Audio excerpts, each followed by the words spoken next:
سے بہت سے واقعات ہیں ہم جانتے ہیں. عمیر بن امیہ یہ صحابی ہیں. ان کی اپنی سگی بہن تھی جو مسلمان نہ ہوئی تھی. عمیر بن امیہ تو مسلمان ہو گئے تھے, ان کی بہن مسلمان نہ ہوئی تھی, ایمان نہ لائی تھی, ایمان سے وہ محروم تھی. وہ جو ہے اکثر نبی صلی اللہ علیہ وسلم کی کو گالی دیا کرتی تھی, یہ منع کرتے تھے کہ اے میری بہن ایسا مت کرو, نبی کو گالی مت دیا کرو, لیکن وہ مانتی نہیں تھی. عمیر بن امیہ جو ہے باہر سے آئے, رات وقت آئے, دیکھتے ہیں کہ وہ جو ہے میری بہن میرے نبی کو, میرے پیارے حبیب کو, میری جان میری مان سے زیادہ محبوب جان کو, محبوب چیز کو گالی دے رہی ہے.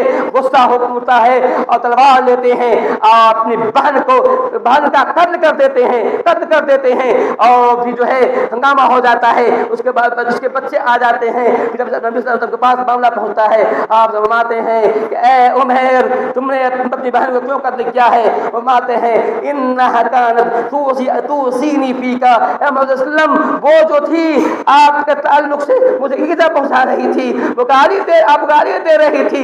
مجھے کیسے برداشت ہوگا؟ میں آپ کے محبت کرنے والا, آپ پر ایمان لانے والا, آپ کی نبوت کی رسالت گواہی دینے والا, مجھے کیسے برداشت ہوگا کہ میرے سامنے آپ گالی دی جائے؟ مجھے برداشت نہیں ہو رہا تھا. میں نے باہر منع کیا, نہیں مانے جا رہی تھی, آپ کی میں نے تو قتل کر دیا. اب